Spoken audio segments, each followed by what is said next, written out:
ได้เห็นนับว่าเป็นอุดเลยอุดเลยเอาอะไรอุดอ่ะ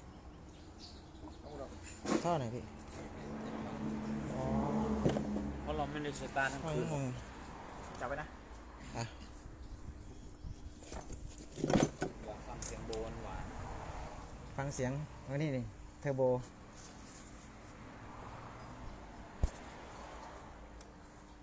นะอะไร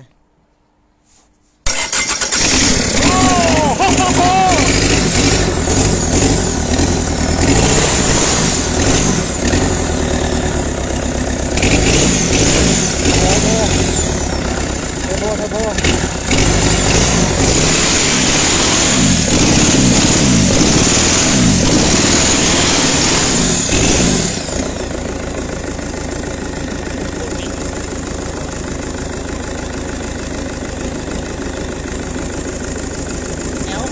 ล้วเลย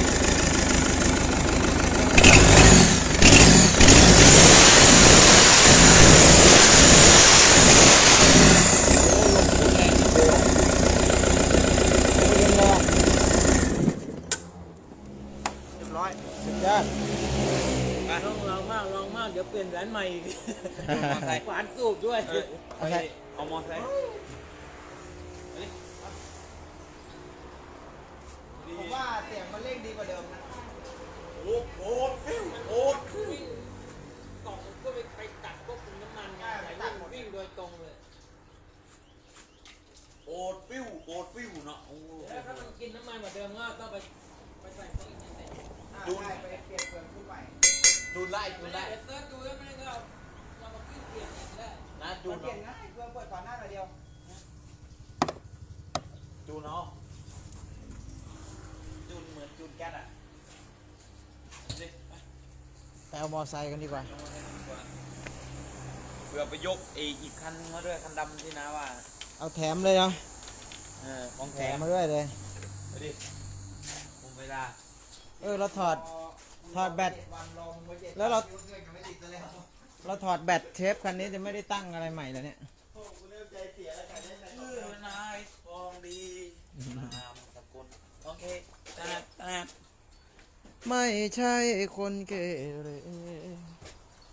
โอ้แบตเทปคันนี้ถอดโอ้โหล็อกดีขนาด กว่าจะติดได้นี่แบต4-5 ลูกเลย โอ้โหพลังแบตอ่ะ ก็ค่อยไม่ได้ติดนานแล้วเนาะ อ้าวขี้มาอยู่นี่แต่เนี่ยหนึ่ง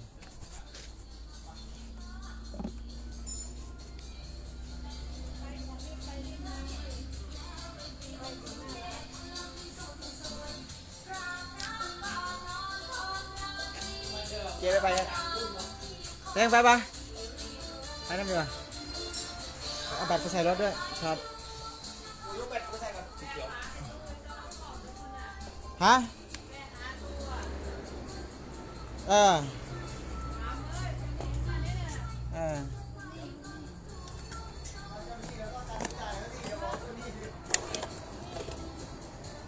มีเพื่อนเลยบอก เล่ามาใจดีโคตรกูจะให้เล้าเดี๋ยวแล้ว ลูกอะตังค์บอกว่ามี จะให้เล้าเดี๋ยว เวียนเสียงโคตรหวานเลยบ่มเลย ตัวใจดีเกิน วิดเลยอ่ะ ตึงมือก็บอก แก โอ้ มัน โหเสียดาย เอาหนูไปดู ถ้าเป็นเกียร์ธรรมดานะ มันบอกเลย ไม่ร้ายเดี๋ยวงบมาก็ยกลง เดี๋ยวยกเกียร์ ยกเกียร์มา แก ได้ รถใส่ มันก็ไม่ได้ยาก ไม่ได้รถหรอวะ กงก็ไม่มีปัญหาให้มันงบมันมาก่อน อยู่กับผมแล้วนะกลัวเนรมิตทุกอย่าง เตรียมลูกไม่กี่ตังค์ เงินมาปัญหาจบแค่นั้น เอาเกียร์เชียงกงมาใส่ก็ได้ เตรียมกงก็เดี๋ยวแก้วโต้เดี๋ยวมันก็ต้องพังใช่ อืม ไอ้200,000 โลแล้วเดี๋ยวมันก็ต้องพัง อ่า ยกธรรมดาลงมาเดี๋ยวไม่ต้องแปลงอะไร โอ้โห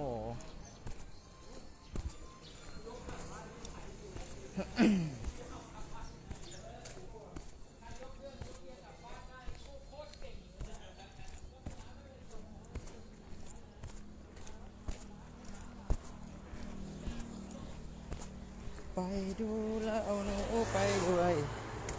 โอ้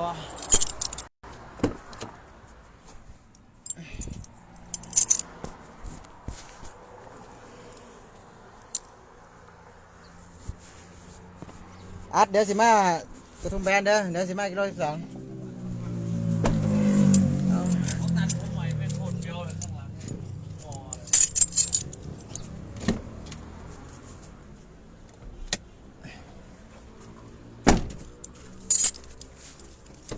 เอาหนูไปด้วย เขียนถอยหน่อยก็ได้ ได้อยู่นี่ได้อยู่ได้โอ้โหฝากระโปรงไว้ว่ามันหนังญี่ปุ่น ว่าเป็นหนังญี่ปุ่นรอบบาท นึกว่ารถญี่ปุ่นวัยรุ่น รถไหลรถ ดันถอยหลังไงยกขึ้นแล้ว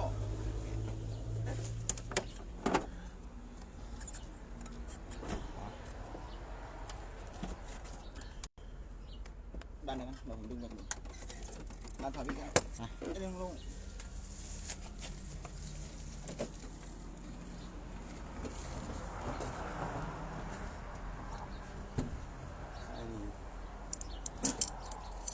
12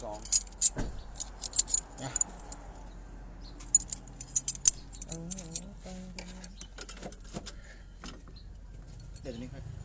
ขันออกก่อน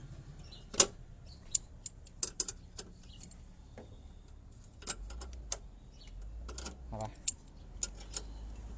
นิ้วพนมรับรองลงไป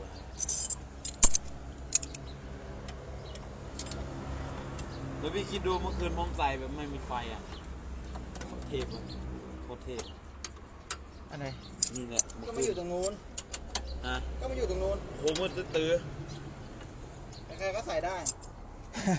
เอาลงตึงมือพอเดี๋ยวแบตแตก เมื่อคืนแบบหลับตาใส่อ่ะ หลับตาเพราะนั้นมันมืดอยู่แล้ว เห อะ มื ดิ อนหลับตาใส่อ่ะ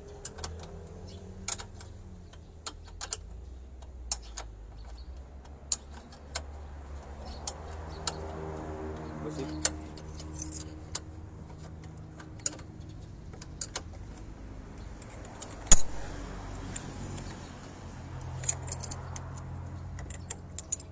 แล้วเดี๋ยวออกรถมาถ่ายมันเครื่องรอบเดียว อ่ะแสน ไป กว่า บ้าน โลแล้ว ไปบ้านก็ไม่ได้ถ่ายเลย ไปอุตรดิตถ์เติมอย่างเดียว เติม เติมเพิ่มมาอย่างเดียว ป